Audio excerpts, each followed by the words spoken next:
hopefully everyone back on track and people can complete their work on this module by the end of this week.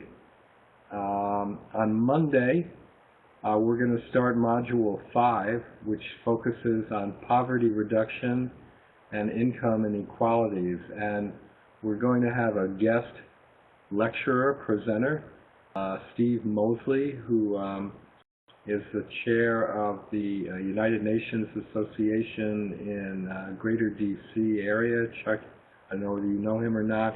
He also used to be the president of the Academy for Educational Development.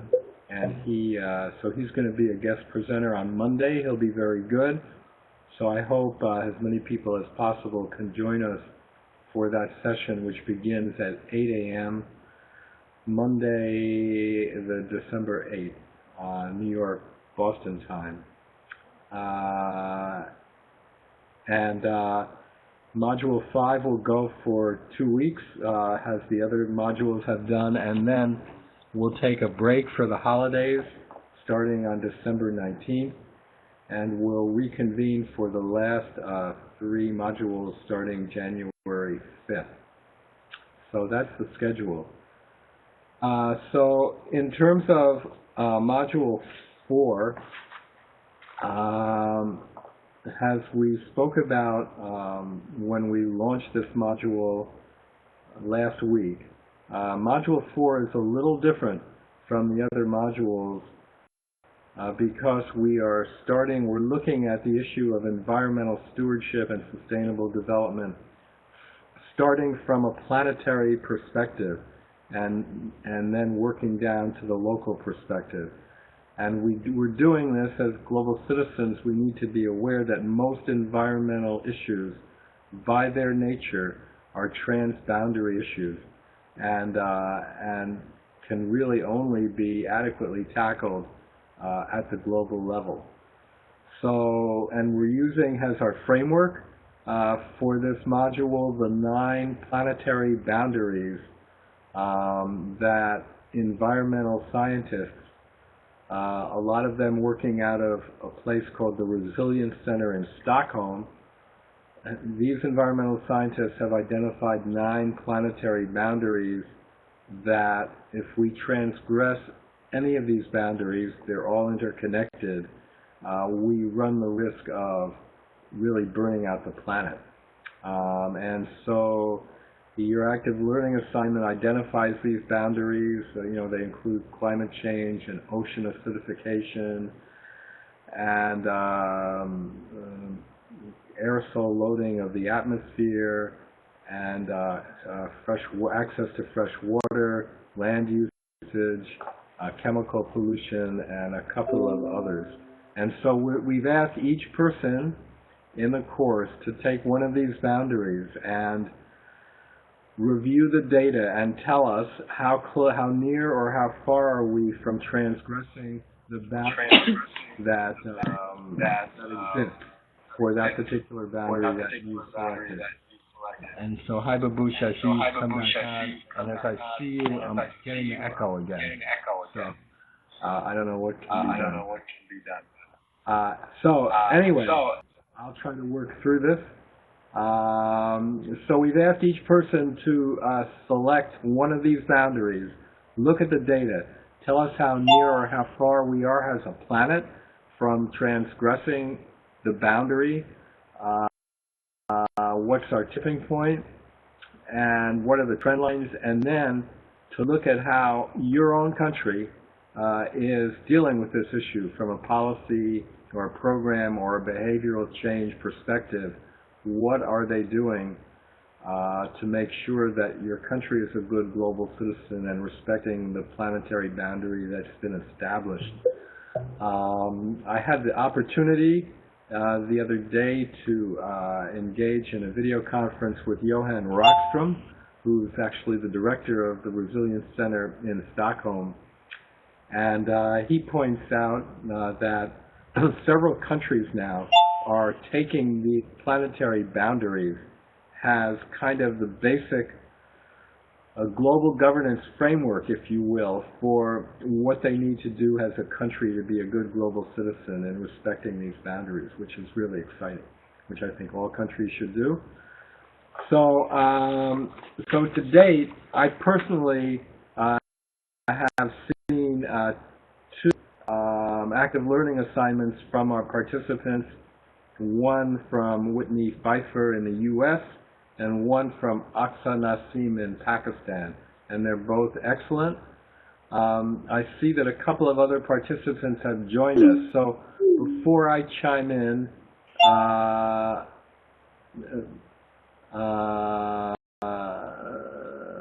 soil health, Chuck comments, the 9 categories are very useful, but he didn't see one that covers soil health, chemicals.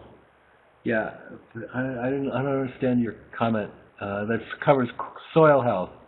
Yeah, that's a good point. There is land usage. I think that probably comes closest, and chemicals also comes close. But Chuck makes a very good point, because agricultural production, our patterns of agricultural production today, are probably the leading contributor to greenhouse gas emissions and other kinds of ocean acidification issues, access to fresh water. They're kind of one of the leading contributors to environmental problems. So I see that Stephen Bourget and Seth Layton, both participants, have joined us. I'm wondering if either one of you guys would like to take a few minutes and come online, either operate your 123 flash chat so we can see and hear you, or just hear you, or even if you can just ping us and give us an update on the planetary boundary issue that you've been working on and what you've been learning. So Stephen, I know you've already submitted your paper. Do you want to, which I haven't read yet, would you want to say something about the work you've been doing?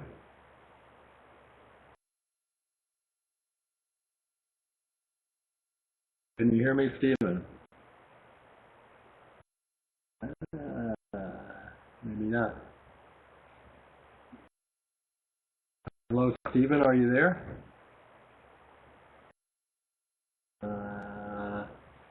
Okay, I'm going to ping him. Seth, how about you? Are you online? Can you hear me?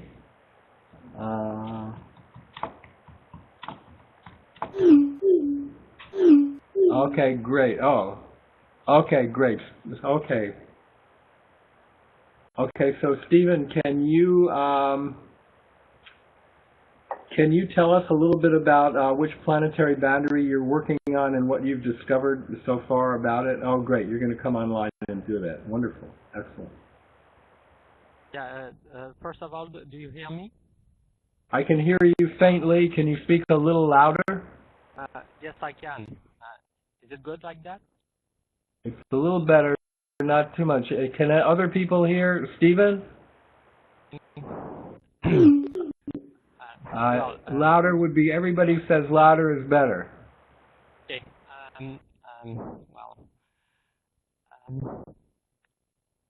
Okay. Do you hear me well if I speak at this level? I can hear you faintly.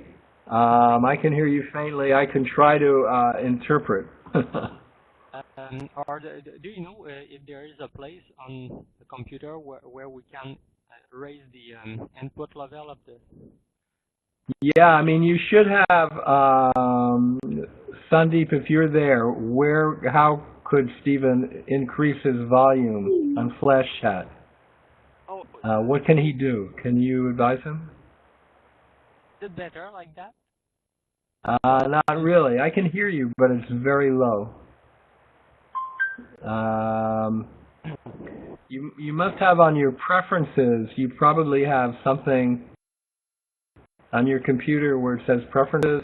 There should be a place where you can raise or lower your sound.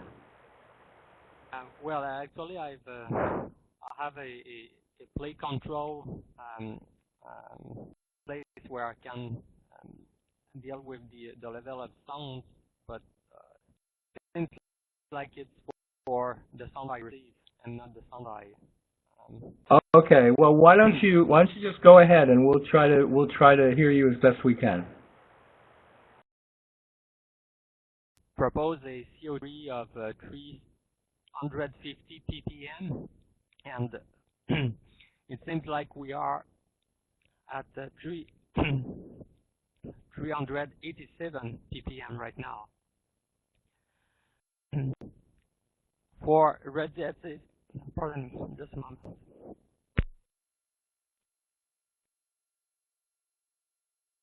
So for radiative forcing, the boundary proposed by Rockstrom is what was it? It was well, the boundary was at 1, and currently we are at 1.5. If I take a mean between the boundaries of the well, if I take account of the possible error on the value, we are at 1.5, considering the mean. So we have already passed these boundaries, and so it would be well, it's quite evident that we should take drastic action to correct the trend we are on right now, because we are just headed for catastrophe. Unfortunately, it seems that governments are quite lazy into putting rapid action to avoid the consequences that we may face if we continue going in that direction. And you know, if you know a little bit of chaos theory, when we reach a tipping point, we can enter into a chaotic mode, and so the consequences are quite unpredictable, and you know, it would be well, actually the time to act was yesterday, so we should really do something right now instead of still planning for a little bit of improvements in 5, 10, or 15 years, while we are already past the threshold. So, yeah. So what is Canada doing? Are you satisfied with Canada's response to these issues? Is Canada kind of not really. It's well, in the past, in the 90s, there has been the Kyoto Protocol. Canada has signed it and ratified it at the time, but once that was done, the Liberal government did very little to apply this protocol. And then in around 2000, I think it was around 2006, because we had done nearly nothing to meet the Kyoto Protocol, then the government said that we were going to face big penalties because we wouldn't meet the Kyoto Protocol's targets. And so the government decided to withdraw from the Kyoto Protocol to avoid those penalties. And the government just said that that money would be better used to other environmental endeavors to protect the environment. But we did nothing or nearly nothing in regard to the Kyoto Protocol for many years. Now it's well, if we get into other agreements, what can we expect? Can we have confidence that this time we will do something? That's a question that we can ask ourselves. Yeah. And also, it's another point that is that make us worry about the real intentions of the government is that we are investing heavily in tar sands, to exploit the petroleum in the sands of Alberta, and businesses are really supported by the Canadian government to exploit that and to raise the GDP of the country. So yeah, it's good for the economy, but that's right in the opposite direction of where we should go to improve the environment and to improve our chances to avoid a climate change that could be very detrimental to our population and to the population of the world. Yeah, it's very interesting that as we speak today, I think that countries all over the world are going to Lima, Peru, to try and negotiate a new climate change agreement that the leaders of all countries hopefully will sign at a meeting in Paris a year from now, 2015. Now, people are reasonably optimistic, but countries have been trying now since the demise of the Kyoto Protocol for 20 years to reach an agreement on climate change. And they haven't been able to do so for many, many different reasons. But this is a real global citizen issue, and, it's a transboundary issue, and citizens from around the world need to make their voices known and advocate for their governments to do something, to really commit to a global agreement. I know that Chuck, I think you participated in the climate change march earlier this fall, which was a great outpouring of citizens, the citizens' voice for a new climate change agreement. Seth, are you still there? And have you started work on this Module 4 yet? And what issue are you focusing on?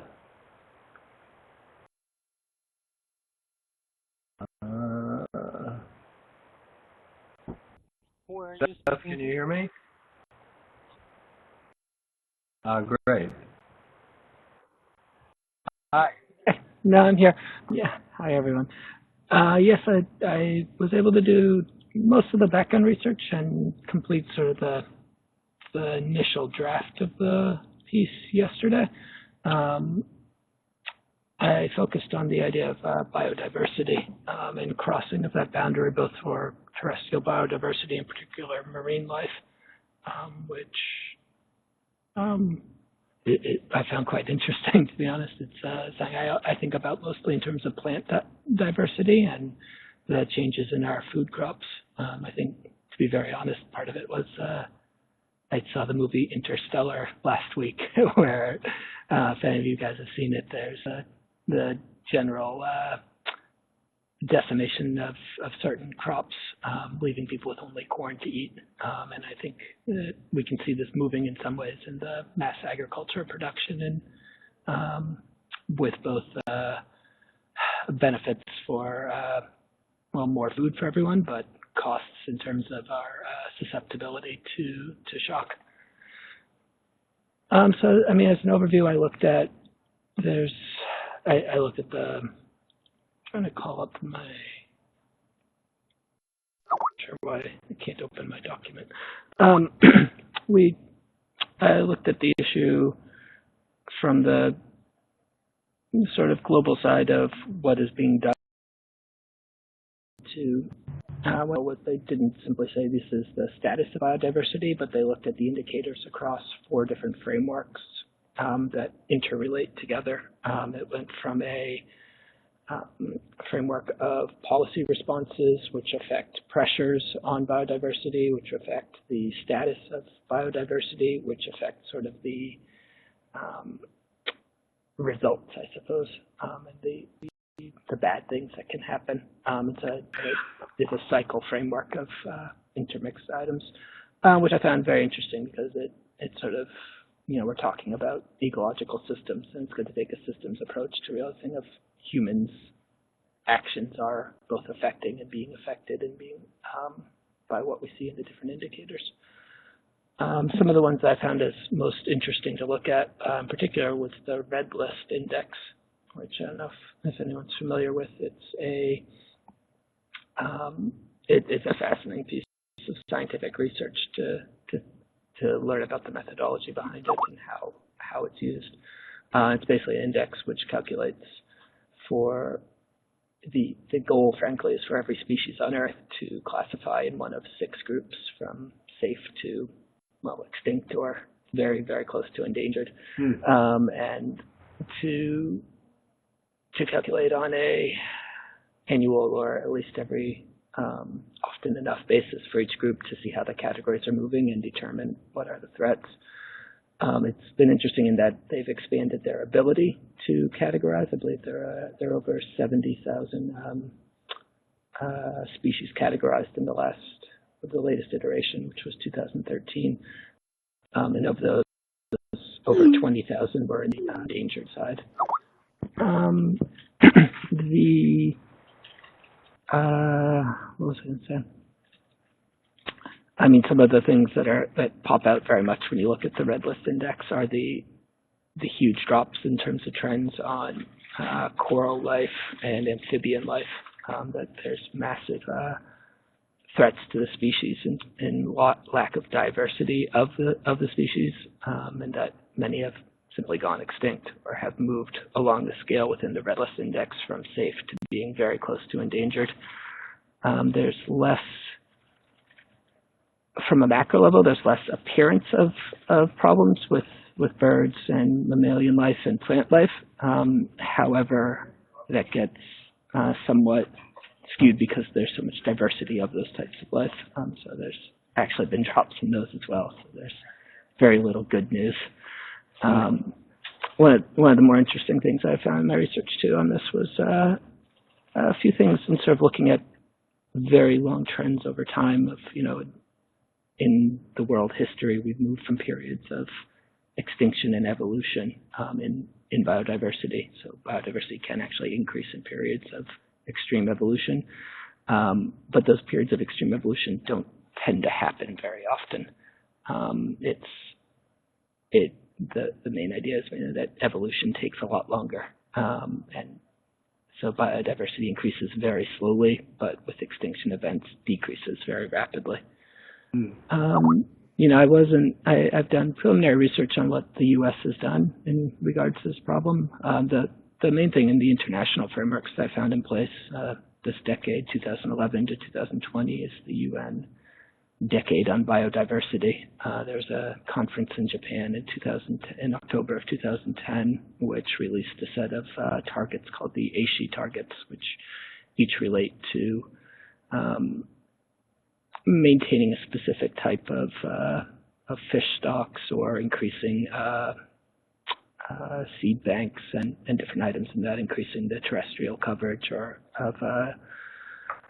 of different types of forest coverage worldwide, or for each nation, which has been ratified by the UN and has passed.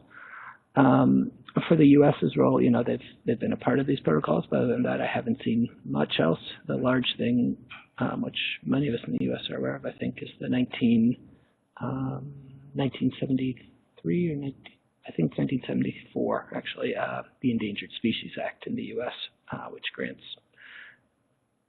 which ostensibly grants huge powers to protect species that are threatened within the U.S. And there's always lots of heartwarming media stories about the restoration of the California condor or the protection of the spotted owl in Oregon.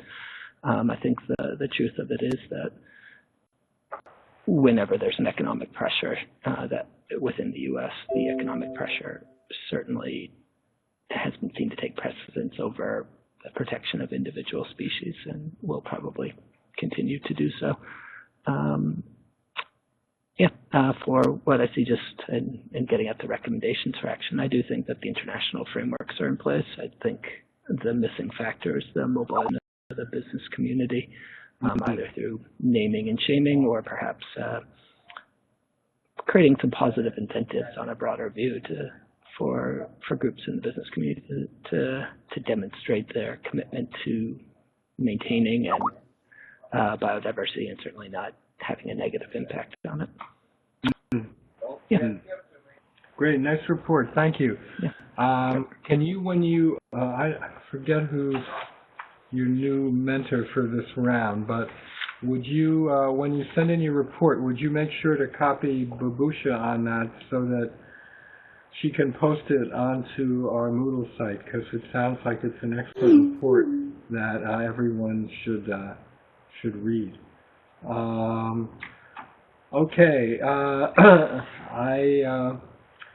Is there anybody else who's currently online that that wants to report in about the work that they're doing, or if you're a mentor, the work that your participants are doing?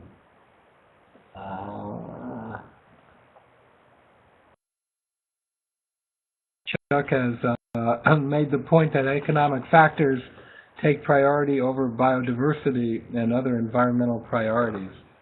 And one of the points that that Rockstrom makes, which is worth noting, is that in order to really deal with the multiple environmental issues that are besetting our planet, we're going to have to, if we're going to survive in a sustainable quality of life mode, we're going to have to adjust our economic growth paradigm. Up until now, we've been operating on a paradigm of unfettered economic growth at all costs.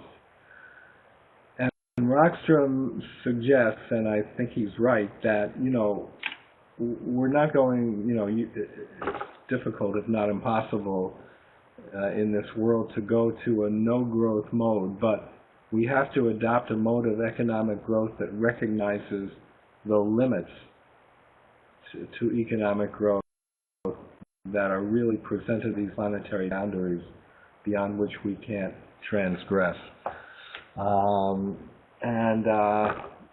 Yeah, because Chuck's right, economic factors are at the heart of a lot of these issues. Okay, so I think we're going to conclude this learning exchange session for people who weren't able to participate. Sandeep's been recording it. He'll post it. You can download the session. Please make sure to complete your assignment and send them to your mentor and your course partner by the end of this week. And join us on next Monday at 8 a.m. for Module 5,